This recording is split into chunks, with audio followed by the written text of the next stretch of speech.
10월 16일 달빛교회 주일 예배 하나님께 드리도록 하겠습니다. 우리 다 같이 자리에 일어나시고 예배로의 부름으로 시작하겠습니다.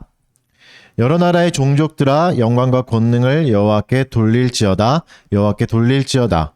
여호와의 이름에 합당한 영광을 그에게 돌릴지어다. 제물을 들고 그 앞에 들어갈지어다. 아름답고 거룩한 것으로 여호와께 경배할지어다. 아멘. 우리 찬송가 15장 찬송하겠습니다. 하나님의 크신 사랑 하늘에서 내리사 우리 맘에 항상 계셔 온전하게 하소서.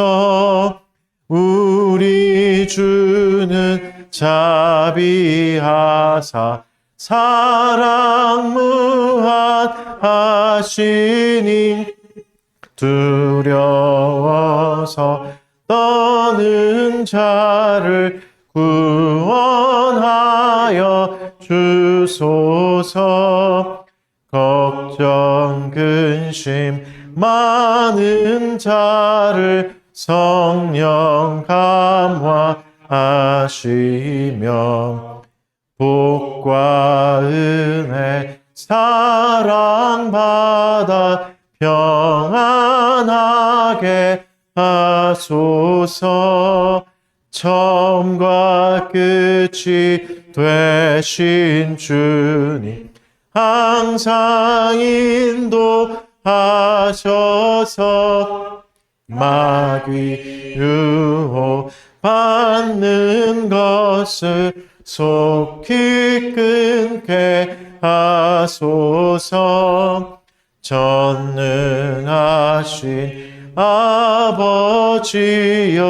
주의 능력 주시고 우리 맘에 임하셔서 떠나가지 마소서. 주께 영광 항상 돌려 천사처럼 섬기며 주의 사랑 영영토록 찬송하게 하소서. 우리들이 거듭나서 흠이 없게 하시고 주의 크신 구원받아 온전하게 하소서. 영광에서 영광으로 천국까지 이르러 크신 사격하여 경배하게 하소서. 아멘. 사도신경으로 신앙 고백하겠습니다. 전능하사 천지를 만드신 하나님 아버지를 내가 믿사오며 그 외아들 우리 주 예수 그리스도를 믿사오니 이는 성령으로 잉태하사 동정녀 마리아에게 나시고 본디오 빌라도에게 고난을 받으사 십자가에 못 박혀 죽으시고 장사한 지 사흘 만에 죽은 자 가운데서 다시 살아나시며 하늘에 오르사 전능하신 하나님 우편에 앉아 계시다가 저리로서 산 자와 죽은 자를 심판하러 오시리라. 성령을 믿사오며 거룩한 공회와 성도가 서로 교통하는 것과 죄를 사하여 주시는 것과 몸이 다시 사는 것 영원히 사는 것을 믿사옵나이다. 아멘. 자리에 앉으시고 오늘 교리문답 하겠습니다. 4계명을 살펴봅니다. 하나인데 하이델베르크 요리문답 103문입니다. 시편 찬송가 여러분이 가지고 계신 거 414페이지에 있습니다. 4계명 103문입니다. 네. 보겠습니다. 제4계명에서 하나님께서 원하시는 것은 무엇입니까? 말씀의 봉사와 그 봉사를 위한 교육이 유지되기를 원하시며 안식의 날 주일에 하나님의 교회에 부지런히 참석하여 하나님의 말씀을 경청하고 성례에 참여하며 주님을 공적으로 부르고 가난한 자들에게 기독교적 자비를 행하기 원하십니다. 둘째, 나의 일생 동안 악한 일들을 그만두고 주께서 그의 성령으로 내 안에서 일하시게 하며 그럼으로써 영원한 안식이 세상에서부터 시작되기를 원하십니다. 아멘. 이 시간에는 죄의 공적인 고백하는 시간입니다. 우리의 죄에 대해서 확신하고 또 깊이 인정하고 하나님의 진노와 율법의 저주를 받아 마땅함을 또 인정하고 고백하는 시간입니다. 우리 1분 정도 갖도록 하겠습니다.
악인은 그의 길을 불의한 자는 그의 생각을 버리고 여호와께로 돌아오라. 그리하면 그가 긍휼히 여기시리라.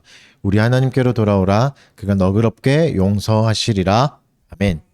자리에 일어나셔서 감사 찬송하겠습니다. 오늘은 시편 찬송 144장 시편 73편입니다.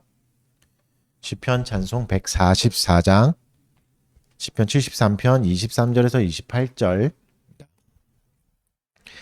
내가 항상 주와 함께 동해 나올 때에 주님께서 내 오른손 붙드셨나이다. 나를 주의 교훈으로 늘 인도하시고 후일에는 영광으로 날 영접하시리. 하늘에는 주님 외에 누가 있으리요. 땅에서도 주 밖에는 사모할 자 없네. 내 육체와 내 마음은 쇠잔할지라도 하나님은 내 마음의 반석이 되신다.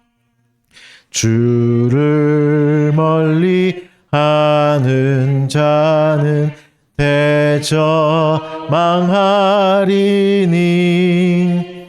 하나님을 떠난 자를 다 멸하셨도다. 하나님 가까이 함이 나에게 복이라. 내가 주의 모든 행사 전파하리라. 하리이다. 자리에 앉으시고 목회 기도 하겠습니다. 기도드리겠습니다. 존귀하신 하나님을 예배하게 해주셔서 감사합니다. 하나님을 스스로 찾을 수 없는 우리의 무능함에도 불구하고 주께서 불러주셔서 오늘 이 자리에 함께 모여 주를 예배하게 되었음을 고백합니다. 하나님, 우리가 하나님을 찾지도 않고 주께서 주신 계명을 싫어하였으며 또 내 마음에 원하는 대로 살았음을 인정합니다. 주께서 새로운 생명을 주셨음에도 불구하고 노력하지 않고 성령의 능력에 의지하여 경건을 훈련하지 않았었습니다. 우리를 불쌍히 여겨 주셔서 죄에 대한 민감함이 되살아나게 하여 주옵소서. 그러나 이 모든 것에도 불구하고 주 예수 그리스도의 속죄와 중보는 우리를 다시 은혜의 보좌로 나오게 하십니다. 새 언약 안에 있는 자비와 은혜의 귀중한 약속과 중보자를 통한 자비와 은혜를 확신하면서 우리가 피할 수도 없고 견딜 수도 없는 하나님의 무거운 진노와 저주로부터 면제되기를 간청합니다. 우리의 유일한 구원자이신 예수 그리스도의 귀한 공로만 의지합니다. 주께서 성령으로 우리 마음에 하나님의 사랑을 부어주시고 양자의 영으로 우리를 인쳐주셔서 용서와 화해의 확신을 주시옵소서. 어두운 우리의 눈을 열어주시고 양심을 설득하여 주시고 어둠에서 빛으로 돌이켜서 사탄의 권세로에서부터 하나님께로 돌이키게 하여 주옵소서. 유혹으로부터 이길 힘을 주시고 복과 십자가를 거룩하게 사용하게 하시며 믿음 안에서 견디며 끝까지 순종하게 하여 주옵소서. 그리스도의 복음이 모든 민족에게 전파되고 이방인의 충만한 수가 돌아와 주님의 재림이 속히 이루어지기를 기도합니다. 지금도 고통받고 있는 여러 나라의 교회들을 구하여 주시고 그들을 튼튼하게 세워 주시옵소서. 하나님께서 세우신 권세를 위해 기도드립니다. 대통령과 정부 모두에게 풍성한 복을 주시고 하나님의 영광스러운 도구가 되게 하여 주옵소서. 선을 행하는 자들을 격려하고 보호하며 또 악을 행하는 모든 자들을 두렵게 해 주시며 모든 국민들이 하나님의 보호와 위로를 받게 하여 주옵소서. 전쟁으로 고통받고 있는 나라들을 기억하여 주시옵고 그 국민들을 불쌍히 여겨 주셔서 속히 평화가 그 나라들에게도 임하게 하여 주옵소서. 그리스도의 몸된 모든 교회를 위해 기도드립니다. 모든 교회의 목사와 교사들과 직분자들을 바로 세워 주셔서 그리고 축복하여 주셔서 그들을 통하여 모든 성도가 배움과 경건이 더욱더 자라게 하여 주시고 직분자들이 은혜로운 생활의 모범이 되게 하여 주옵소서. 달빛교회 교우들을 기억하여 주셔서 내적으로나 외적으로 고난당한 자들에게 자비를 베풀어 주시옵고 수고와 노력의 결과가 아름다운 열매로 맺히게 해 주셔서 고통스러운 날들의 보상을 받게 하여 주시옵소서. 상한 마음을 위로해 주시옵고 지친 육신도 어루만져 주셔서 세임과 능력으로 또 하루를 살 수 있게 하여 주옵소서. 태중에 있는 아이를 축복하여 주시옵고 교회의 아이로서 건강하게 자라갈 수 있도록 보살펴 주옵소서. 주께서 세우신 가정들이 그리스도와 교회의 연합을 잘 보여줄 수 있는 모범이 되게 하여 주시옵고 경제적 풍요로움도 허락하여 주셔서 많은 이웃에게 넉넉하게 나눠줄 수 있는 복을 누리게 하여 주옵소서. 또 새로운 일을 구하는 교우들에게 지혜를 주시고 도울 자를 보내주셔서 순탄하게 모든 일이 잘 준비되게 하여 주옵소서. 또 직장에서 생활하는 교우들에게도 힘을 주셔서 보내신 자리에서 최선을 다해 열매 맺게 하여 주옵소서. 이 시간에 주의 말씀을 듣습니다. 주께서 우리를 가르쳐 주시옵고 은혜의 영을 부어주셔서 우리 주 예수 그리스도를 아는 지식이 충만하게 자라가게 하시고 예수 안에 있는 평강에 속한 일들을 알게 하여 주셔서 예수 그리스도와 비교하여 나머지 것들을 배설물같이 여기게 하여 주셔서 오직 주님과 더불어 누릴 충만하고 온전한 사귐을 사모하게 하여 주옵소서. 말씀을 듣는 자들의 마음도 만져주셔서 좋은 말씀의 씨앗을 받을 수 있는 좋은 땅이 되게 하여 주시고 말씀으로 인해 듣는 자들이 강하여져서 모든 유혹과 세상의 근심과 마음의 강팍함에 대항하여 그리스도로만 만족하고 풍성한 기쁨을 누리게 하여 주옵소서. 예수님의 이름으로 기도합니다. 아멘. 말씀을 보겠습니다. 오늘은 잠언 11장입니다. 1절부터 31절 말씀.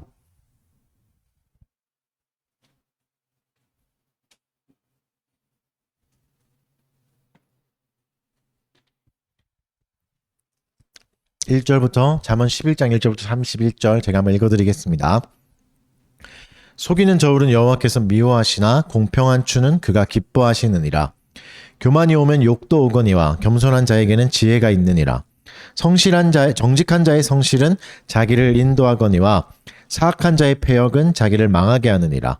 재물은 진노하시는 날에 무익하나 공의는 죽음에서 건지느니라. 완전한 자의 공의는 자기의 길을 곧게 하려니와 악한 자는 자기의 악으로 말미암아 넘어지리라. 정직한 자의 공의는 자기를 건지려니와 사악한 자는 자기의 악에 잡히리라. 악인은 죽을 때 그 소망이 끊어지나니 불의의 소망이 없어지느니라. 의인은 환난에서 구원을 얻으나 악인은 자기의 길로 가느니라. 악인은 입으로 그의 이웃을 망하게 하여도 의인은 그의 지식으로 말미암아 구원을 얻느니라. 의인이 형통하면 성읍이 즐거워하고 악인이 패망하면 기뻐 외치느니라. 성읍은 정직한 자의 축복으로 인하여 진흥하고 악한 자의 입으로 말미암아 무너지느니라. 지혜 없는 자는 그의 이웃을 멸시하나 명철한 자는 잠잠하느니라. 두루 다니며 한담하는 자는 남의 비밀을 누설하나 마음이 신실한 자는 그런 것을 숨기느니라. 지략이 없으면 백성이 망하여도 지략이 많으면 평안을 누리느니라. 타인을 위하여 보증이 되는 자는 손해를 당하여도 보증이 되기 싫어하는 자는 평안하니라. 유덕한 여자는 존영을 얻고 근면한 남자는 재물을 얻느니라. 인자한 자는 자기의 영혼을 이롭게 하고 잔인한 자는 자기의 몸을 해롭게 하느니라. 악인의 싹은 허무하되 공의를 뿌린 자의 상은 확실하니라. 공의를 굳게 지키는 자는 생명에 이르고 악을 따르는 자는 사망에 이르느니라. 마음이 굽은 자는 여호와께 미움을 받아도 행위가 온전한 자는 그의 기뻐하심을 받느니라. 악인은 피차 손을 잡을지라도 벌을 면하지 못할 것이나 의인의 자손은 구원을 얻으리라. 아름다운 여인이 삼가지 아니하는 것은 마치 돼지코의 금고리 같으니라. 의인의 소원은 오직 선하나 악인의 소망은 진노를 이루느니라. 흩어 구제하여도 더욱 부하게 되는 일이 있나니 과도히 아껴도 가난하게 될 뿐이니라. 구제를 좋아하는 자는 풍족하여 질 것이요 남을 윤택하게 하는 자는 자기도 윤택하여 지리라. 곡식을 내놓지 아니하는 자는 백성에게 저주를 받을 것이나 파는 자는 그의 머리에 복이 임하리라. 선을 간절히 구하는 자는 은총을 얻으려니와 악을 더듬어 찾는 자에게는 악이 임하리라. 자기의 재물을 의지하는 자는 패망하려니와 의인은 푸른 잎사귀 같아서 번성하리라. 자기 집을 해롭게 하는 자의 소득은 바람이라. 미련한 자는 마음이 지혜로운 자의 종이 되리라. 의인의 열매는 생명나무라. 지혜로운 자는 사람을 얻느니라. 보라, 의인이라도 이 세상에서 보응을 받겠거늘 하물며 악인과 죄인이려. 아멘. 오늘은 잠언 11번째 시간입니다. 의롭게 사용하기 돈, 미모, 언어란 제목 가지고 말씀 전하도록 하겠습니다. 우리가 흔히 이제 얘기하는, 이제 교회를 다니면서 많이 얘기하는 예수 잘 믿으라, 예수 잘 믿자, 이런 말에 많이 하잖아요. 이 말의 정확한 의미가 뭔가, 정의가 너무 다르니까 이제 각자의 모습이 너무 다른데, 다른 말로 하면 신앙생활을 바르게 한다는 것, 신앙생활을 잘한다는 게 뭔가 공식적인 답변이 있죠, 성경에. 예수님이 주신 답변, 하나님을 사랑하고 이웃을 사랑하라. 이거잖아요. 이게 중요한 거죠. 잠언의 대답으로 또 설명하자면 하나님을 경외하면서 사는 것, 하나님이 주신 계명을 소중히 여기며 지켜나가는 것이죠. 그러니까 하나님 사랑과 이웃 사랑이 했을 때 주일날 예배만 잘 드리는 건 아닙니다. 물론 제가 계속 이렇게 또 얘기하니까 주일날 예배를 잘 안 드리고 이제 다른 것만 더 신경 쓰기도 하는데 그것도 잘못된 거예요. 예배부터 잘 드려야 되죠. 주일을 안 지키는데 나머지 것을 잘한다는 건 불신자도 하는 거니까. 일반 은총의 영역 안에서 신자가 아닌 사람도 할 수 있는 겁니다. 그걸 대단하다고 생각하지 마십시오. 잠언 11장 공의로움을 말해요. 이제 올바름과 정의가 무엇인가를 얘기하는 거죠. 그 공의로움은 뭔가, 공의로움은 뭔가, 정의로움이 뭔가, 이거는 잠언 11장의 표현을 빌려 말하자면 하나님이 주신 것을 어떻게 사용하느냐, 이거에 따라 나타나는 겁니다. 오늘 본문에서는 하나님이 주신 재물과 또 선천적인 재능의 미모도 나오고요. 언어를 공의롭게 사용했을 때 개인의 유익을 넘어서 공동체의 유익이 있다. 그리고 이웃에게 이것을 잘 했을 때 공의롭게 사용한다는 건 유익을 줄 수 있다는 거고, 또 이것을 위해서는 하나님이 이 모든 걸 허락하셨다는 인정하는 마음이 필요하고, 바르게 사용하기 위해서 묵상하고 사용법을 익히고 노력이 필요하다. 자기를 갖고 나가는 게 필요하다라고 말하고 있습니다. 그런 내용입니다. 하나씩 좀 자세히 살펴보도록 하겠습니다. 먼저 이제 공의를 추구한다는 거, 이거는 무엇을 의미하는가? 내 삶의 방향을 정하는 거죠. 내가 어디로 갈 건가, 내 삶을 어떻게 가꾸어 가고 어느 방향으로 갈 건가 생각하는 것입니다. 이것이 있어야 되는 거죠. 그러니까 내 삶의 방향을, 답은 뭐죠? 의로움을 추구하는 방향으로 가는 거죠. 근데 사실 신자가 아닌 사람도 정의로움을 추구하잖아요. 세상은 정의로움을 사랑하잖아요. 누구든지 불공정과 불공평에는 분노합니다. 근데 하지만 공정과 공평이 삶에서 잘 실현되진 않죠. 다양한 이유가 있겠지만 뭐 쉽게 그 중에 하나 가장 큰 걸 얘기하자면, 공의롭게 살았을 때, 의로움을 추구하였을 때 결과가 좋지 않은 경우가 더 많기 때문이겠죠. 정의가 승리한다고 말하지만 사실은 정의를 추구할 때 더 가난해질 수 있고 피해를 볼 수도 있기 때문에 그런 거죠. 그러니까 내가 공의롭게 살려고 노력했는데 결과가 좋지 않은 거죠. 쑥 좋지 않고 오히려 불법을 저지르고 편법을 저지르고 새치기 하는 사람이 더 잘 되는 경우가 더 많죠. 그러니까 상대적 박탈감도 생기고 내가 가는 공의로운 길을 가기 싫어지게 되는 거죠. 포기하는 거죠. 잠언은 정확하게 이걸 얘기하고 있습니다. 그럴 수 있다. 세상은 오히려 불의한 자가 잘 될 수도 있다라고 말하고 있습니다. 무조건 잘 된다, 공의를 추구하면 잘 된다고 얘기하지 않죠. 결과가 내가 예상한 만큼 안 나올 수 있다, 이 얘기를 하고 있어요. 근데 뭘 얘기하냐면, 그러나 추구하는 목표는 사라지지 않을 것이다, 반드시 이루어질 것이다 라고 격려하고 있습니다. 그래서 내가 추구하는 목표를 한번 생각해 봐야 됩니다. 내가 지금 추구하는 목표가 공의로운 건가, 아니면 나의 욕심인가, 하나님의 뜻인가, 내 욕심인가 구별하는 기준이 7절에 나와요. 7절을 한번 같이 읽어볼까요? 시작. 악인은 죽을 때 그 소망이 끊어지나니 불의의 소망이 없어진. 악인의 소망은 어디죠? 딱 살아있는 동안입니다. 죽으면 끝나는 소망, 이게 악인의 소망인 거죠. 반대로 의인의 소망은 죽어도 끝나지 않는 거죠. 그러니까 여러분의 목표를 한번 생각해 보십시오. 이 목표가 내가 죽어도 이루어질 목표인가, 죽으면 끝날 목표인가. 그러니까 죽으면 끝날 목표는 의롭지 않을 가능성이 많은 거죠. 의롭지 않을 가능성도. 그러니까 의로운 길은 내가 없어도 이루어지는 거죠. 이 목표의 거룩함. 그러니까 내가 못 이뤘다고 낙심하지 마십시오. 주께서 의로운 길을 완성시켜 주실 것입니다. 우리는 사실 다양한 영역에서 개혁을 원하잖아요. 뭐 교회도 개혁되기를 원하고 우리가 일하는 일터도 개혁되기를 원하는데, 그러나 개혁의 주체가 되려고만은 하지 마십시오. 개혁의 주체를 길러내는데 만족할 수도 있어야 됩니다. 내가 꼭 개혁의 주체가 되려고 했던 사람들이 왜 없었겠어요? 뭐 수많은 시대에 있었잖아요. 지금의 이제 정치인들도 젊었을 때, 힘이 없었을 때, 뭐 무명했을 때, 유명하지 않았을 때 개혁을 하려고 했고 개혁의 주체가 되려고 해서 어떻게 됐죠? 주체는 됐어요. 개혁은 못 이루고 개혁의 대상이 돼버릴 수 있는 거죠. 교회도 마찬가지입니다. 여러분, 우리가 개혁을 이루기 위해서 주체가 되고 싶어하는 경향성이 있는데, 그러다가 내가 개혁의 대상이 되는 경우가 더 많아요. 교회의 역사가 그걸 증명해 주잖아요. 그러니까 의로운 길은 뭐죠? 내가 하지 않아도 이루어지는 겁니다. 내가 이루어지는. 그러니까 그걸 목표로 삼고 결과에 낙심하지 마십시오. 상황은 계속 변할 겁니다. 내가 원하는 만큼 결과가 안 나올 때도 있고 좋을 때도 있고 내가 하지 않았는데도 은혜로 더 받을 때도 있을 거죠. 그러니까 문제는 뭐죠? 이런 상황을 어떻게 견딜 건가요? 어떻게 버틸 건가? 어떻게 인내할 건가? 그래서 내가 죽어도 살아남을 소망이 있으셔야 됩니다. 나의 소망이 진짜 내가 죽어도 계속 갈 수 있는 것들. 18절을 읽어드릴게요. 이렇게 얘기합니다. 악인의 싹은 허무하되 공의를 뿌린 자의 상은 확실하느니라. 무슨 말이죠? 씨를 뿌린다는 얘기를 하고 있잖아요. 씨를 뿌리는 자는 소망을 가지고 있는 사람입니다. 이 씨가 뿌려졌을 때 날 수도 있고 안 날 수도 있다, 이런 소망을 가지고 씨를 뿌릴 수가 없죠. 반드시 날 거다는 소망을 가지고 씨를 뿌립니다. 근데 씨를 뿌리는 일은 지루해요. 그리고 더디고 오래 걸리고 가능성이 안 보이죠. 하지만 결과가 있는 거죠. 그래서 여러분, 씨 뿌리는 일에 투자하셔야 됩니다. 이런 일에 열심을 더해야 되지, 씨 뿌리지 않고 이룰 수 있는 일도 있거든요. 씨 뿌리지 않고 이룰 수 있는 일들이 너무 많잖아요. 세상에서는 그런 길이 있다고 얘기하잖아요. 하지만 그 일에 너무 마음을 두지 마십시오.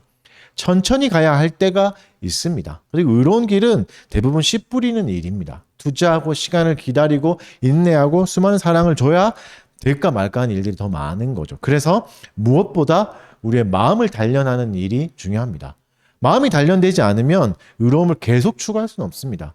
순간적으로 좋아가지고 의로움을 추구할 수 있죠. 의로움이란 자체는 누구나 좋아하는 주제니까. 하지만 이걸 계속 가는 건 어렵습니다. 계속 가는 건 어렵습니다. 왜요? 마음을 준비하지 않으니까. 조금 했을 때 좋은 결과가 나올 거라고만 착각하니까. 그렇지 않죠? 그래서 20절은 이렇게 말합니다. 우리 마음에 무엇이 있어야 될까? 같이 읽어봅시다. 20절 시작. 여호와께 미움을 받아도 행위가 온전한 자는 그의 기뻐. 뭐가 있어야 되죠? 사랑이에요. 하나님의 사랑이 있어야 됩니다. 우리 마음에. 뿌리가 단단해져야 계속해서 의로움의 길을 갈 수 있습니다. 그러려면 우리 마음에 사랑이라는 비료가 계속 뿌려져야 되는 거죠. 주께서 나를 사랑하고 계신가? 주께서 나의 행위를 기뻐하고 계신가? 내가 하는 일이 하나님이 기뻐하고 계시는 일인가? 내가 직장에서 생활하는 모습을 하나님이 기뻐하고 계신가? 내가 예배 드리는 모습을 하나님이 기뻐하실까? 내가 예배를 준비하는 모습을 하나님이 기뻐하실까? 생각해 보셔야 됩니다. 하나님을 경외하고 하나님에 대해서 우상을 섬기지 않고 하나님의 이름을 소중히 여기고 주위를 사랑하고 부모를 공경하고 생명을 소중히 여기고 음란에서 나를 보호하고 이웃의 재산과 명예를 소중히 여겨주고 진실을 사랑하는 삶. 이게 십계명의 삶이잖아요. 이 삶이 하나님이 기뻐하시는 삶입니다. 답은 나와 있잖아요. 이 삶으로 가는 게 기뻐하시는 삶이지 다른 건 기뻐하시는 삶이 아니죠. 여러분 사랑받고 싶으시잖아요. 어디를 가든 사랑받고 싶잖아요. 그러면 내가 받고 싶은 대로 행하라고 예수님이 말씀해 주셨잖아요. 황금률이라고 말하는 대로. 내가 받고 싶은 대로 행하라. 관심 받고 싶으면 타인에게 관심을 주십시오. 관종짓만하지 마시고. 주체가 되고 싶습니까? 그러면 예수님 분명히 말씀해 주셨어요. 섬기는 자가 돼야 된다. 이끄는 자가 아니라 섬기는 자가 돼야 그게 이끄는 자다 이렇게 얘기하죠. 그 의로움의 기반은 사랑이 있어야 됩니다. 사랑 없이 의로움을 추구할 수는 없어요. 나의 행동이 사랑받는 행동이어야 되고 사랑하는 행위가 돼야 됩니다. 사랑이 목적이 돼야 되는 거죠. 그래서 27절은 선을 간절히 구하는 자는 은총을 얻는다고 말씀하시죠. 그러니까 간절히 구해야 돼요. 선이 옳은 거라고 해서 그냥 저절로 구해지지 않습니다. 간절히 노력해야 되는 거죠. 어려움이 있더라도 포기하지 않고 결과가 만족스럽지 않더라도 또다시 시도하는 것이 간절히 구하는 삶이죠. 노력이 필요합니다. 노력 없이 이루어지지 않아요. 그래서 31절은 이렇게 얘기합니다. 같이 읽어볼까요? 31절 마지막 절 시작.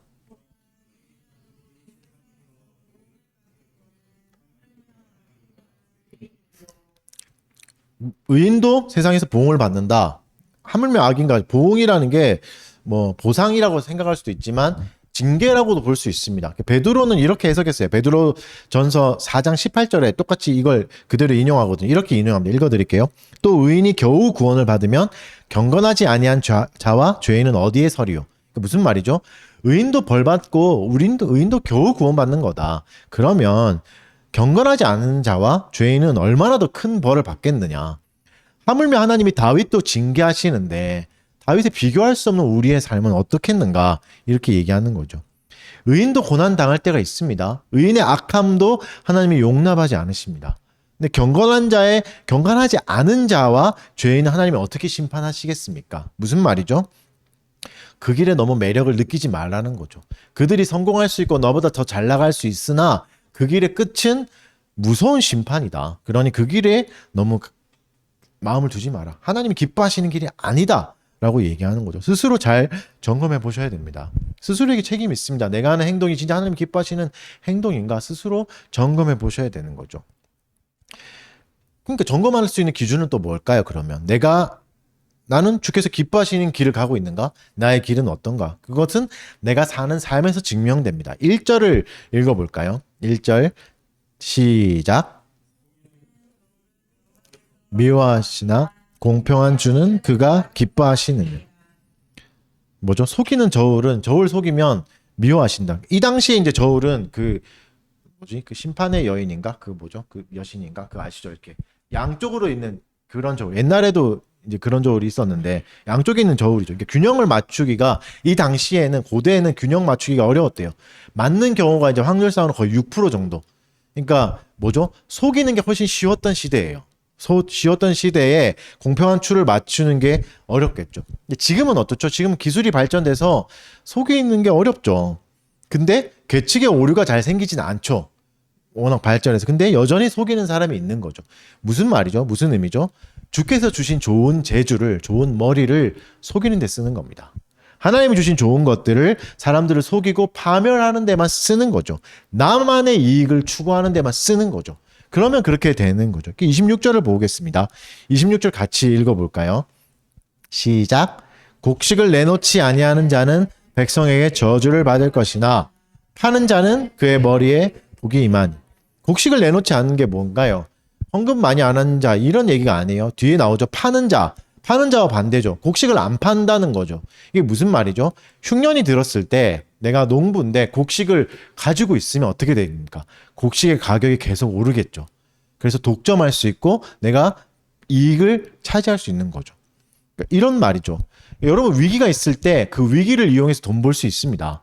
고난 당했을 때. 그렇죠? 뭐 쌀이 뭐 부족하다. 그때 내가 농사를 짓는데 이거를 내가 안 풀고 있으면 계속 올라가는 거죠. 이득을 취할 수 있는 거죠. 그럼 어떻게 되죠? 곡식값이 올라가고 그 피해는 누구부터 받죠? 가장 가난한 사람부터, 가장 연약한 사람부터 받는 거죠. 이게 저주받을 거다. 이렇게 얘기하시는 거죠. 의도적으로 생필품의 가격을 올려서 자기 이득을 취하는 것. 경제적 위기도 어떻게 보는 거죠? 내가 돈 벌 기회로만 보는 거죠. 이거는 악한 거죠. 슬픈 일이죠. 그래서 뭘 해야 됩니까? 고민해야 됩니다. 내가 받은 재물을 어떻게 쓸 것인가? 내가 수확한 것들을 어떻게 사용하실 건가? 책임을 지라는 거죠. 여러분 한번 생각해 보십시오. 여러분이 부자가 되면 어떻게 살겠습니까? 내가 더 재능이 늘어나가면 어떻게 살겠습니까? 여러분이 성공하지 않을까요? 성공할 수도 있잖아요. 여러분 연봉이 1억대가 될 수도 있잖아요. 이미 받으시는 분도 계시진 않겠지만. 그러면 어떻게 하겠습니까? 그 준비를 지금부터 하셔야죠. 그때 가서 준비할 수는 없어요. 그리고 지금부터 그 준비를 한다면 지금부터 그렇게 살 수 있죠. 그래야 그때 가서도 할 수 있습니다. 여러분 성공은 사실 감당하기 어려워요.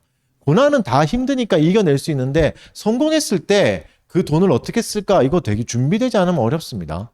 어려워요. 준비해야 됩니다. 뭘 준비해야 되죠? 사랑이요. 하나님을 향한 사랑. 그러니까 지금도 하나님을 향한 사랑이 없고 경건이 없는데 부자가 되면 잘할 수 있을 거라고요? 아니요. 절대 그렇지 않을 겁니다. 불가능하다고 얘기하는 거죠. 하나님을 향한 사랑, 이웃사랑이 없는데 부자가 되는 게 저주인 거죠. 자비 없는 마음은 악한 마음일 뿐입니다. 나의 이익만 추구하다 보면 이렇게 될 수 있습니다. 물론 이 사회가 각자 도생의 시대이다 보니까 나의 생존에만 신경 쓰게 돼 있어요. 그러다 보니까 그게 굳어질 수 있습니다. 그래서 조심하셔야 된다는 겁니다. 시스템에 굳어져서 살다 보면 나의 이익만 추구하게 돼버려요.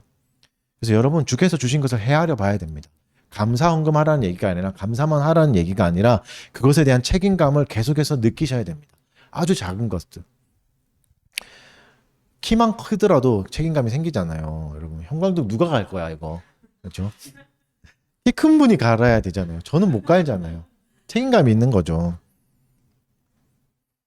그러니까 쓸데없는 은혜는 없어요. 다 쓸 수 있는 것들입니다. 그러니까 재물뿐만 아니라 재물은 제율법으로 보면 전체죠. 하나님께 받은 모든 것을 대표하는 것입니다. 그러니까 이것을 나만 누리려는 마음을 조심하십시오. 우리 안에는 그런 마음이 있거든요. 받은 은사를 혼자 독차지하고 싶은 마음이 있잖아요. 나만 알고 싶은 맛집이 있고 나만 알고 싶은 뭐 좋은 것들이 있잖아요. 왜죠? 좋은 것을 혼자 가지려는 마음이 있거든요.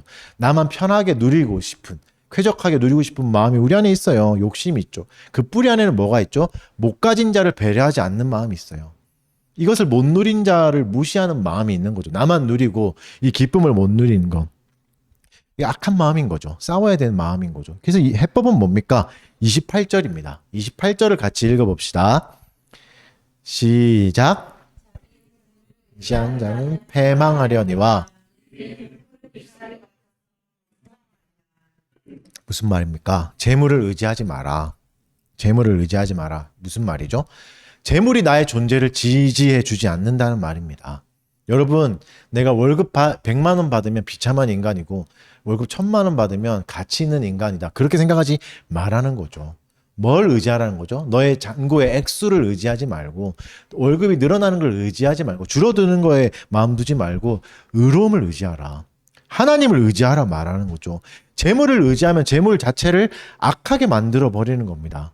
재물이 죄 짓는 게 아니잖아요. 돈이 죄 짓는 게 아니라 사람이 죄 짓는 거다. 이런 말을 하는 거죠. 내가 의지해야 될 건 하나님이지 재물이 아닙니다. 아, 저는 재물을 의지하지 않는데요. 재물이 떨어질 때 마음을 괴로워지는 거, 이게 재물을 의지하는 마음입니다. 재물이 있고 없음을 의지하지 않아야 돼요. 여러분 요즘에 또 철학을 공부하시니까, 철학책을 읽으시니까 좀 철학의 얘기를 좀 해드리면, 재물을 의지한다는 건 홉스의 사상입니다. 다 알고 계시죠? 홉스는 어떻게 얘기하죠? 상대적 가치로 인간의 존재의 가치를 매겼습니다. 상대적 가치가 뭐죠? 내 몸값이 높으면 그 사람은 좋은 사람이다, 이거예요. 좋은 사람이다. 기술, 재능, 능력이 많으면 좋은 사람이다. 돈 많이 벌면 좋은 사람이다. 의사 좋은 사람이다. 이렇게 말하는 거죠. 월급 높으면 좋은 사람이다. 이게 홉스의 가치예요. 근데 반대로 칸트는 절대적 가치를 주장했습니다. 인간의 절대적 가치. 사람은 존재 자체로 귀하다라는 가치. 여러분 뭐가 좋습니까? 칸트가 좋죠. 칸트보다 홉스보다 칸트가 좋죠. 그래서 다 칸트가 옳다고 따르긴 하지만 실제로 홉스의 사상으로 돌아갑니다. 홉스의 사상으로 돌아가죠. 여러분도 그렇잖아요. 그렇죠? 돈 많은 사람을 친하게 지내고 싶지 가난한 사람과 친하게 지내고 싶지 않잖아요. 모두가 칸트가 옳다고 얘기하지만 돌아가는 건 홉스가 돌아가요. 홉스는 여전히 영향력이 있습니다. 지금 시대에도. 세상은 홉스의 사상으로 돌아가는 거죠. 그런 사상을 주의하십시오. 야고보서에서는 분명히 외모로 서로를 판단하지 마라. 특히 교회 안에서 그러지 마라라고 경고하고 있습니다. 홉스의 사상을 이미 경고하고 있는 거죠. 상대를 학벌로, 출신으로, 연봉으로 가치 있게 여기는 마음을 조심하십시오. 이게 재물을 의지하는 마음입니다. 무엇이 중요한 겁니까? 재물을 의지하지 말고 하나님을 의지해서 재물을 의롭게 사용하십시오. 재물을 의롭게 사용한다는 건 뭡니까? 칸트의 사상을 인정하고 따르겠다는 거죠. 결국 성경에 말하는 거죠. 예를 들어서 재물을 의롭게 사용한다. 물을 의롭게 마신다. 좀 이상한 표현이죠. 물을 의롭게 마신다라는 게 된가? 이상한 말 같죠? 근데 하지만 물이 귀한 곳에서는 우물이 없는 아프리카 오지나 이런 곳에서는 물은 의롭게 마셔야 되죠. 무슨 말이죠? 물을 공정하게 분배해야 된다는 겁니다. 가난한 자, 약한 자들 공정하게 분배하는 것이 정의롭게 마시는 겁니다. 이게 정의론의 핵심입니다. 정의론의 핵심은 분배와 손해의 균형을 맞추는 거죠. 분배를 잘해야 되고 누군가는 손해를 받아야 돼요. 손해를 감당해야 돼요. 누가 할 거냐 이런 거죠. 이익과 부담을 옳게 부담하는 것들, 이익과 손해 사이의 균형을 맞추는 게 정의론의 핵심입니다. 이게 의로운 삶이죠. 일반 은총에서 추구하는 이것, 의로운 삶이죠. 우리나라의 헌법도 이것을 추구합니다. 칸트의 사상을 추구하는 거죠. 인간의 존엄성을 실현하는 자유를 보장하잖아요. 헌법에는. 그렇죠? 헌법을 보장하죠. 그래서 여러분 부끄러운 얘기인데 저도 이제 얼마 전에 노동을 공부하면서 이제 알게 된 건데 그 헌법은 파업을 지지합니다. 그러니까 노동자들이 파업하는 게 무조건 불법이 아니에요. 합법이에요. 합법이 있어요. 그래서 다 불법이 아닌데 노동자에게 파업권을 줘요. 인정합니다. 왜죠? 그들은 항상 약자이기 때문에 갑이 아니라 을의 위치에 서 있기 때문에 법으로 파업권을 보호해 주는 거죠. 파업이 무조건 불법은 아닙니다. 다 알고 계셨죠? 저만 몰랐던 거죠. 그러니까 이렇게 공의롭게 추구하지 못하면, 공의를 추구하지 못하고 분배를 잘하지 못하면 뭔 말이죠? 나도 손해다라고 얘기하고 있습니다. 잠언은 29절을 볼까요? 29절 제가 읽어드릴게요. 자기 집을 해롭게 하는 자의 소득은 바람이라. 미련한 자는 마음이 지혜로운 자의 종이 되리라. 자기 집을 해롭게 하는 자의 소득이 된대요. 바르게 쓰지 않으면 오히려 자기와 관계 있는 자를 괴롭히게 된다고 말합니다. 가까운 사람에게 고통을 줍니다. 여러분 내 주변 사람들이 다 괴롭다면, 다 병에 걸렸다면 나도 행복할 수 없습니다. 나도 결국은 괴로운 거죠. 불행한 사람에게 둘러싸이면 내가 뭐 어떻게 행복하겠습니까? 그러니까 돈이 결국은 자기를 파괴하기도 합니다. 지나친 집착, 돈을 잃을까에 대한 두려움, 돈에 대한 광기, 그리고 돈을 내가 지불했으니까 당연히 난 이렇게 해도 된다는 생각들. 이게 무서운 생각들입니다. 돈에 의지하는 거죠. 내가 돈을 내는 고객이니까 나는 이런 말을 해도 돼. 이렇게 함부로 해도 돼. 라고 말하는 거는 소비 지상주의인 거죠. 소비가 선이다라고 말하는 거죠. 16절을 같이 읽어보겠습니다. 16절 시작.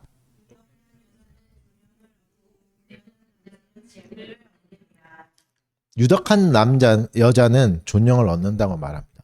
이거를 오해하시면 안 되는데 근면한 남자는 이게 한글로 보면 되게 좋은 뜻 같은데 그렇지 않아요. 이 영어 성경에는 NASB 이런 데는 violent man입니다. violent man. 무슨 말이죠? 폭력적인 남자. 그러니까 근면하다는 게 원어도 그래요. 원문도 포악하다, 무자비하다 이거죠. 이게 무슨 말이죠? 유덕한 여인은 존경을 받으나 폭력적인 남자는 재물을 얻는다라는 말이죠. 무슨 말이죠? 세상의 불합리를 그대로 묘사하고 있습니다. 잠언은 세상을 아름답게만 묘사하지 않아요. 너희가 선을 추구하면 잘 될 거다 아니요. 그런 얘기 안 해요. 폭력적인 사람이 돈 많이 벌어. 깡패가 돈 많이 벌어. 이런 얘기 하는 거죠. 폭력적인 사람이 돈 많이 벌어. 무슨 말이죠? 하나님의 도성이라는 책이 있어요. 어거스틴이 쓴 신국론이라고 나는 그 책에서 어거스틴이 이제 신의 도성과 악인의 도성을 얘기하면서 악인의 도성이 번성하는 걸 얘기합니다. 창세기 4장 5장도 그 누구죠? 가인의 후손이 엄청 번성하잖아요. 그걸 보면서 어떻게 얘기하냐면 여기도 하나님의 뜻이 있다 이렇게 얘기합니다. 하나님이 무슨 뜻이 있다고 얘기하죠? 재물을 보면서 재물은 악인도 갖는 것이다 이렇게 얘기합니다. 재물은 악인도 갖는 것이다. 그러니 재물에 소망 두지 마라 라고 얘기하는 거죠. 재물은 악인도 가지는 것이기 때문에 그것이 복받음에 하나님의 사랑받음에 척도가 될 수는 없다. 이렇게 얘기하는 겁니다. 교회에서 돈 많은 사람 부자가 되고 사업이 승승장구하면서 하나님 축복받았다 할 수 없다는 거죠. 더 깊게 하나를 더 봐야 되는 거죠. 하나님의 축복은 16절로 말하면 뭡니까?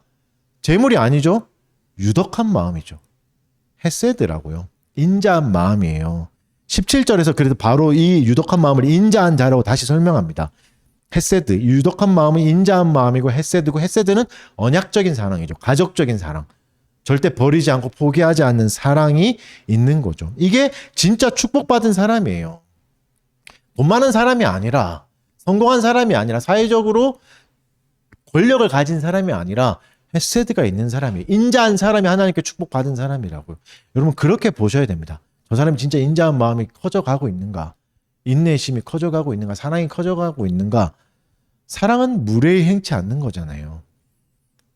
예의를 갖춰가고 있는가? 무례한 말을 점점 줄여가고 있는가?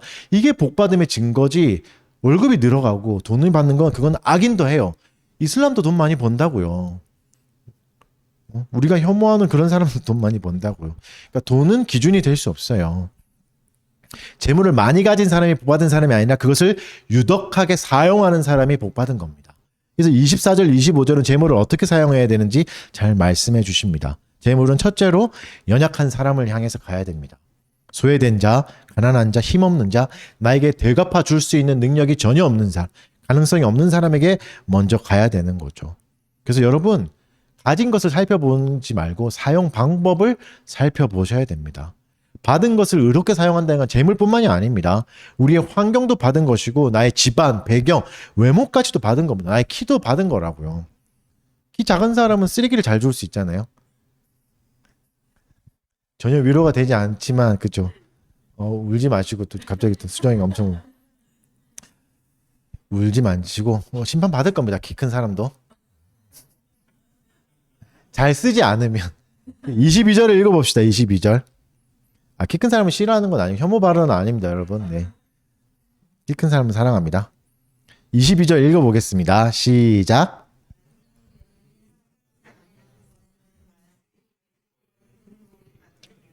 무슨 말이죠? 예쁜 여자가 절제하지 않고 삼가지 않고 유덕하지 않으면 돼지코의 금고리 같다. 무슨 말이죠? 성경에서는 돼지를 가장 천한 동물로 여깁니다. 가장 천한 동물. 그러니까 여기서 가장 아름다운 여인을 갑자기 완전히 가장 천한 여인이 돼버리는 거죠. 괴물에 비유해버리는 겁니다. 왜요? 유덕함이 없기 때문에. 왜요? 아름다움은 있는데 그것에 따라갈 유덕함을 갖추지 못하는 거죠. 그래서 여러분 아름다움이 있는데 유덕함을 못 갖춘다면 차라리 아름다움이 없는 게 낫습니다. 왜냐하면 아름다움 때문에 오히려 더 없으면 더 잘 드러납니다. 여러분의 재능을 잘 쓰는 방법을 기르지 않으면 오히려 그것 때문에 더 괴물이 될 수 있다는 걸 경고하고 있습니다. 왜요? 아름다움은 나만 잘 살라고 주신 게 아니에요. 셀카 찍어가지고 인스타 올려서 이제 릴스 찍고 막 틱톡 찍어서 부자 되라고 주신 것만은 아니라고요. 아름다움도 잘 쓸 수 있죠. 이웃을 섬기라는 의미고 그리고 그것을 잘 사용하라는 거죠. 주신 것에는 모든 것에 사회적 책임이 있습니다. 심지어 외모까지도 있다고 말씀하시는 거죠. 더 갈고 닦으셔야 됩니다. 외모를 주셨습니까? 나는 괜찮네. 그렇게 생각하지 마시고 카톡 프로필에 내 얼굴을 넣을 수 있다. 이런 분들은 책임감이 있는 겁니다. 농담이에요. 농담이에요. 그 기준은 아니고. 잘 관리해서 사용하셔야 되는 거죠. 그 외모가 그 내면이 따라가지 못할 경우 외모 때문에 평가 절하될 겁니다. 그래서 무슨 말이죠? 내면의 지혜를 가꾸라는 말입니다. 지혜 있는 여자는 어떤 여자입니까? 그러면 예쁜 여자가 아니에요. 성경에서 가장 지혜로운 여인의 대표적인 예는 아비가일이거든요. 사무엘상 25장 33절에 이렇게 얘기해요. 또 내 지혜를 칭찬할지며 또 내게 복이 있을지로다. 오늘 내가 피를 흘릴 것과 친히 복수하는 것을 내가 막았느니라. 요때가 이제 다윗이 불량배 활동할 때인데요. 그래서 나발이란 자가 다윗을 거절하고 막 욕해요. 그래서 다 죽여버려야지 하고 가요. 그럴 때 아비가일이라는 그 나발의 부인이었던 여자가 와서 말로 다윗을 녹여줘요. 풀어줘요. 모든 화를. 이게 엄청난 거죠. 칼부림의 사륙 현장이 일어날 수 있는 그 현장을 말로 살려줘요. 이게 생명을 살리는 사람이고 이게 지혜로운 여자예요. 여러분, 외모의 진정한 주인이 되려면 그것에 걸맞는 지혜를 갖춰야 됩니다. 아름다운 지혜가 있으면 오히려 약한 외모, 부족한 외모도 커버할 수 있습니다. 나는 없으니까 괜찮다는 분 더 지혜를 추구하셔야 되고 난 예쁘니까 더 지혜를 추구하셔야 되고 모든 자가 지혜를 추구해야 됩니다. 예쁘든 안 예쁘든. 그래서 여러분 내가 금을 가지고 있다면 내가 금보다 못한 존재가 되면 금의 주인이 아닙니다. 내가 미모를 갖고 있고 내가 어떤 재능을 갖고 있는데 그것보다 못한 자가 되면 그것의 주인이라고 말할 수 없어요. 명품을 살 수 있죠. 명품을 산다 해도 그것의 진정한 주인이 될 수 없어요. 우리는 알잖아요. 비싼 차를 탄다고 해도 그것의 진짜 주인이 아니라는 걸 알잖아요. 카푸라는 걸 알잖아요. 그런 것처럼 내가 어떤 외모를 꾸민다고 해도 마음을 갖지 못한다면, 지혜를 갖지 못한다면, 인격을 갖지 못한다면 그건 세상 사람도 혐오감만 생기는 겁니다. 여러분의 명품백이, 여러분이 매는 외모들이, 아름다운 외모들이 오히려 혐오를 일으킬 수 있다고요. 성경이 얘기하고 있는 거잖아요. 돼지처럼 될 수 있다라고 얘기하는 겁니다. 여러분, 나는 외모가 없으니까 나 얘기는 이게 아니죠. 하나님 우리에게 엄청난 직분을 주셨습니다. 뭐죠? 이름을 주셨습니다. 사회적 책임을 주셨습니다. 그리스도인이라는 책임이요. 여러분의 껍데기는 그리스도인이라고요. 예수님이요. 가장 아름다우신 분이잖아요. 그 안에 우리를 넣어 주셨어요. 그러면 사람들은 우리를 그리스도인이라 부르고 그리스도를 볼 거라고요. 우리는 그리스도라는 포장지를 가진 거라. 그러면 합당하게 살아야 됩니다. 엄청난 책임이 있는 거예요. 우리를 구원해 주셨다는 건 엄청난 책임이 있는 겁니다. 늘 주의하셔야 됩니다. 늘 주의하셔야 돼요. 여러분이 어떤 셀럽보다도 더 주의하시면 돼요. 음주운전 하시면 안 되고 마약 이런 거 하시면 안 돼요. 여러분이 GD보다 못할 게 뭐 있어요. 여러분이 죄송해요. 제가 자꾸 헛소리를. 뭐죠? 교양을 쌓으셔야 되고 지식을 쌓아야 되고 내면의 마음의 아름다움을 키워가셔야 됩니다. 그리스도인이라면. 돼지는 어떻죠? 보석이 있어도 귀한 줄 모르고 밟고 다녀서 돼지예요. 여러분이 주신 걸 귀하게 여기셔야 됩니다. 나는 뭐도 없고 그거는 여러분이 마치 돼지처럼 사는 겁니다. 하나님 주신 가장 귀한 것들이 다 있어요. 가장 큰 게 뭐죠? 말이라고요. 말은 다 할 수 있잖아요. 그죠? 이게 귀하지 않다고요? 아니요. 함부로 돼지처럼 쓰지 마십시오. 말 조심하십시오. 주께서 주신 것을 귀하게 여기며 바르게 사용하셔야 됩니다. 분별력이 있어야 됩니다. 고상함을 버리지 마십시오. 그래서 그리스도인은 더욱 자기를 가꿔야 됩니다. 그리스도인은 자기를 가꿔야 돼요. 안과 밖을 모두 다 가꿔야 돼요. 더욱 중요한 건 뭐죠? 내면이라고요. 우리는 서로의 내면을 판단해 줄 줄 알아야 되고 내면을 인정해 줄 줄 알아야 돼요. 그래서 내면이 바로 돼야 외면으로 뿜어져 나오는 거지 반대로 되지 않습니다. 그래서 이전에서는 이렇게 얘기합니다. 교만이 오면 욕도 오거니와 겸손한 자에게는 지혜가 있다. 지혜는 누구에게 있죠? 겸손한 사람에게 있습니다. 받은 것으로 우쭐대는 사람에게 지혜가 없어요. 은혜로 받은 것이니 은혜의 방식대로 흘려보내셔야 됩니다. 3절에서는 이렇게 얘기합니다. 정직한 자의 성실은 자기를 인도하거니와 사악한 자의 패역은 자기를 망하게 한다. 성실을 포기하지 마십시오. 성실함에는 열매가 있습니다. 내가 생각했던 결과가 없더라도 낙심하지 마시고 그 길을 계속 가십시오. 늘 조심하셔야 될 게 쉽게 얻는 이득 이런 건 없습니다. 빠른 길 이런 걸 과감히 포기할 수 있는 성실함을 갖추십시오. 요셉을 생각하십시오.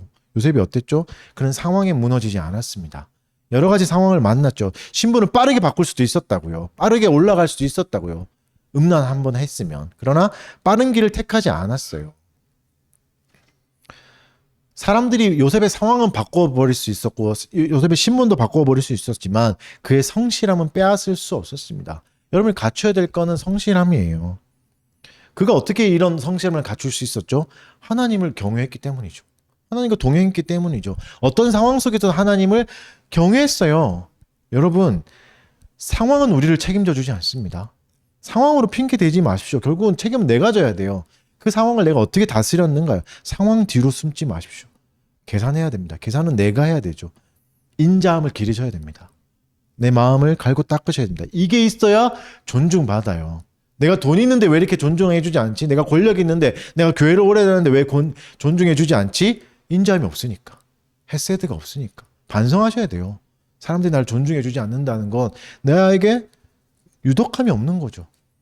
세상도 그렇잖아요. 돈과 권력이 있다고 부러워는 하지요.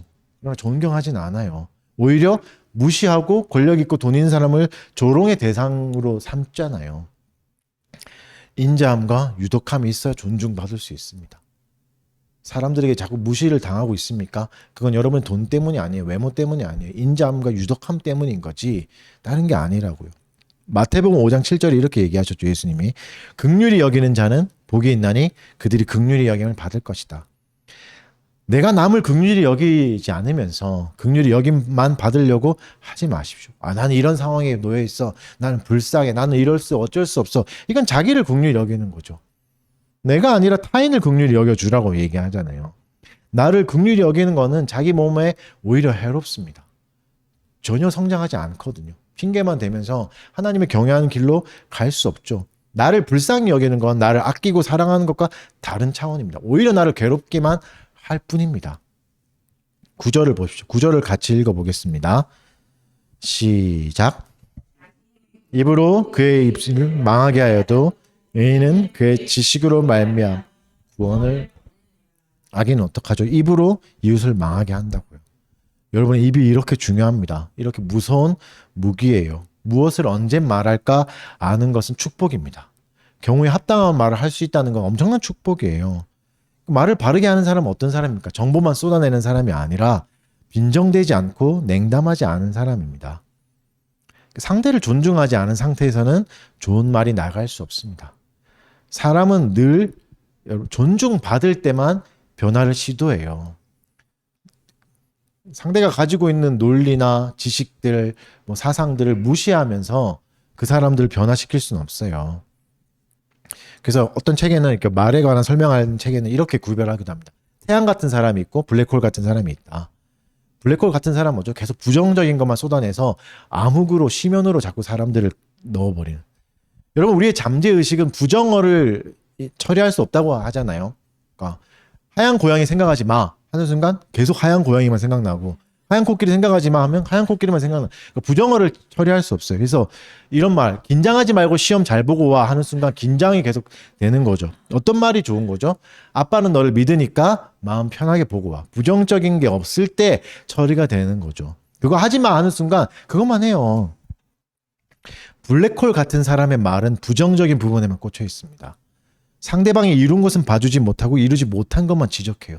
너 그러면 안 돼. 너 그러면 이렇게 될걸? 이런 말만 하는 거죠. 칭찬과 격려에 인색합니다. 이게 블랙홀 같은 사람이죠. 태양 같은 사람은 어떠죠? 타인을 존중할 줄 아는 사람입니다. 배려할 줄 아는 사람이고 상황을 파악할 줄 아는 사람입니다. 어떻게 위로할까? 어떻게 격려할까? 좋은 것을 봐줄 수 있는 사람이죠. 긍정적인 언어를 쓸 수 있는 사람이죠. 상황에 끌려가지 않는 사람인 거죠. 13절에서는 이렇게 얘기합니다. 두루 다니며 한담하는 자는 남의 비밀을 누설하나 마음이 신실한 자는 그런 것을 숨기느니라. 무슨 말이죠? 남의 연약함을 자꾸 드러내고 꼬집고 너 이거면 안 되잖아. 너 이거 큰일 나. 걱정해 주는 게 아니에요. 그냥 지적질만 하고 싶은 거죠. 해를 끼치고 다니는 밀고자가 되는 겁니다. 이런 말 하지 마십시오. 교회에 가장 많죠. 가짜뉴스가 가장 퍼지는 게 사실은 교회잖아요. 너무 슬픈 얘기죠. 레위기 19장 16절에서 이렇게 경고하고 계십니다. 너는 내 백성 중에 돌아다니며 사람을 비방하지 말며 내 이웃의 피를 흘려 이익을 도모하지 말라. 나는 여호와니라. 무섭게 경고하시죠. 에스겔 22장 9절에는 이렇게 얘기합니다. 내 가운데 피를 흘리려고 이간을 붙이는 자도 있었으며 내 가운데 산 위에서 재물을 먹는 자도 있었으며 내 가운데 음행하는 자도 있었으며 무서운 경고를 잊지 말라라고 얘기하고 있습니다. 무서운 경고하고 계십니다. 잊지 마십시오. 무섭게 경고하십니다. 거짓말하고 가짜뉴스를 퍼나르고 사람들의 연약함만 자꾸 지적질하는 거 조심하셔야 됩니다. 그래서 여러분 결국은 추구하는 게 뭘까요?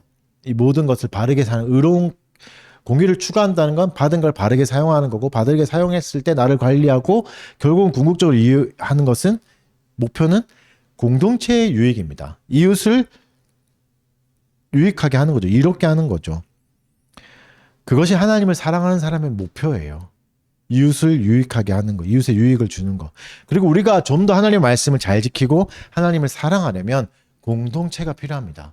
14절을 읽어봅시다. 14절 같이 읽겠습니다. 시작.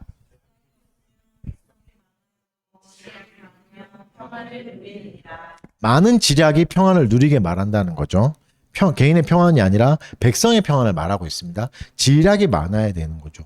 그러니까 지략이 많으려면 어떻게 해야 됩니까? 한 사람에게서만 나오기는 한계가 있습니다. 여러 사람이 있으면 훨씬 더 많은 지략이 나오겠죠. 집단 지성이라고 말하는. 공동체가 필요한 거죠. 지혜로운 개인이 많아져야 되죠. 그리고 또 많은 지략을 받을 수 있는 길이 뭡니까? 역사죠.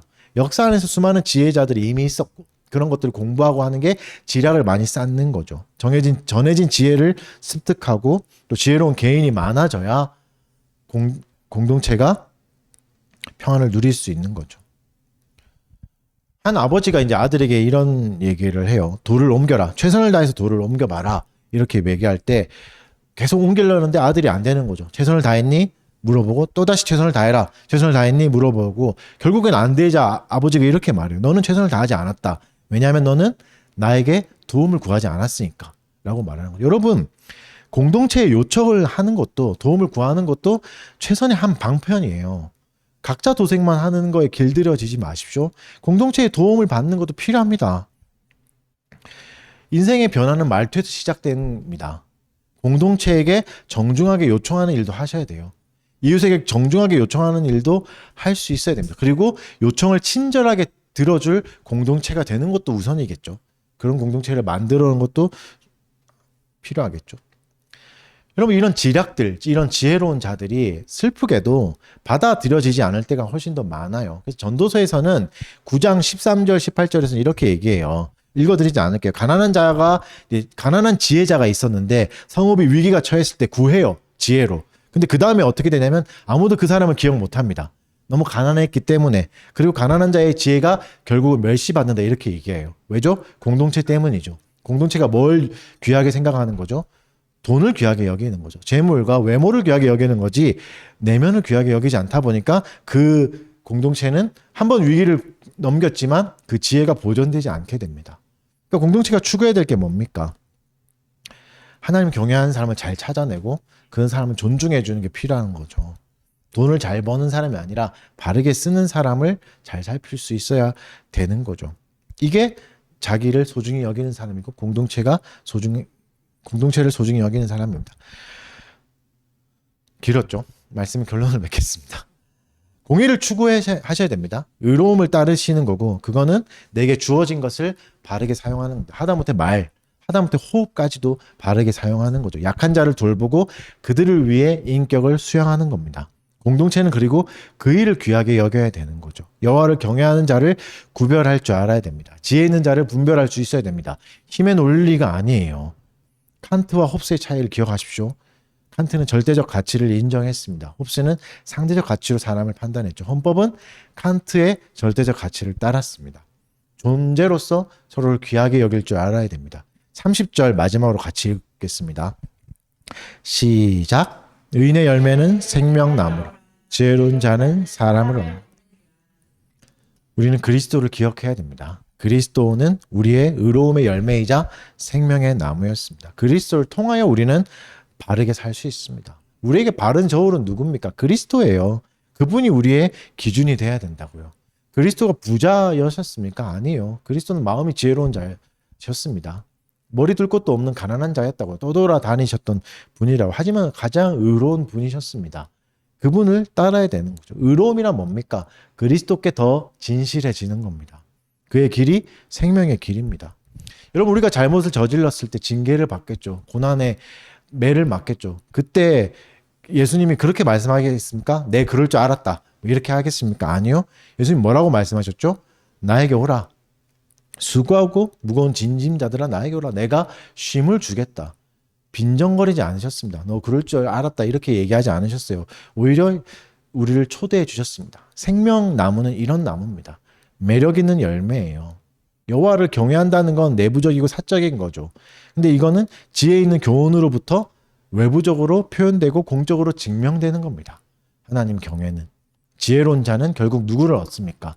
사람을 얻는 겁니다. 지혜로운 자는 아름다운 공동체를 추구하게 되고 이루게 되는 거죠. 이 공동체를 잘 이루어 가시고 지혜를 잘 사랑하시는 달빛계 교우 되시길 바랍니다. 다 같이 일어나셔서 찬송합시다. 찬송가 446장 찬송하겠습니다. 주 음성 외에는 참 기쁨 없도다. 날 사랑하신 주 늘 계시옵소서. 기쁘고 기쁘도다. 항상 기쁘도다. 나 주께 왔사오니 복 주옵소서. 주께 왔으니 복 주시옵소서. 주 함께 계시면 큰 시험이긴 기쁘고 기쁘도다. 항상 기쁘도다. 주께 왔사오니 복 주옵소서.